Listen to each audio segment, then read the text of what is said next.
Pope Leo XIV, Angelus, St. Peter's Square, Sunday, October 26, 2025. Dear brothers and sisters, happy Sunday. Today's Gospel, Luke 18:9-14 is being referenced, presents two individuals, a Pharisee and a tax collector, who are praying in the temple. The first boasts a long list of merits.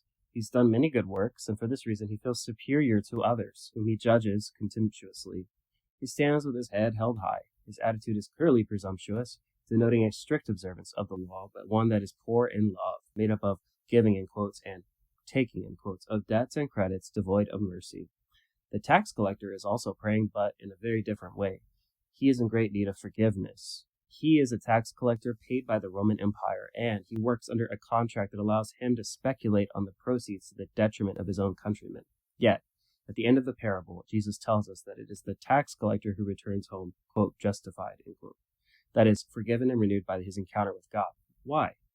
First, the tax collector had the courage and humility to present himself before God. He did not close himself off in his own world or resign himself to the evil he has done. He left the places where he was feared, safe and protected by the power he wielded over others. He went to the temple alone, without an escort, even at the cost of facing harsh glances and sharp judgments, and he stood before the Lord at the back, with his head bowed, uttering a few words, quote, God be merciful to me, a sinner, end quote. That's verse 13. Jesus gives us a powerful message. It's not by flaunting our merits that we are saved, nor by hiding our mistakes, but by presenting ourselves honestly, just as we are, before God, ourselves, and others, asking for forgiveness and entrusting ourselves to the Lord's grace.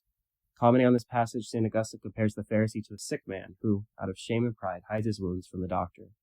The tax collector is compared to another who, with humility and wisdom, lays bare his wounds before the doctor, however unpleasant they may be to look at, and asks for help.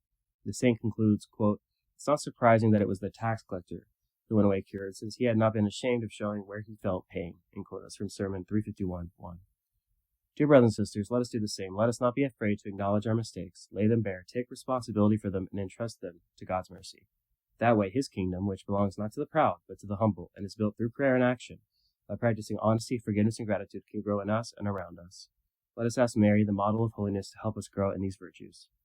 After the Angelus, dear brothers and sisters, I express my heartfelt closeness to the people of Eastern Mexico, which in recent days was hit by flooding.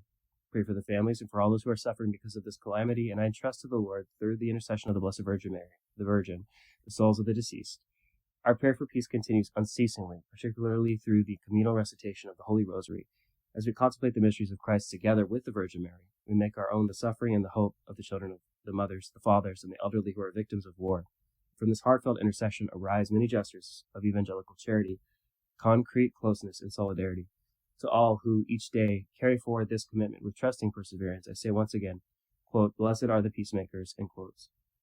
I greet all of you, Romans and pilgrims from Italy and from many parts of the world, especially those from Logroños in Spain, San Pedro in Paraguay, Recreo in Brazil, and the Cuban community residing in Europe.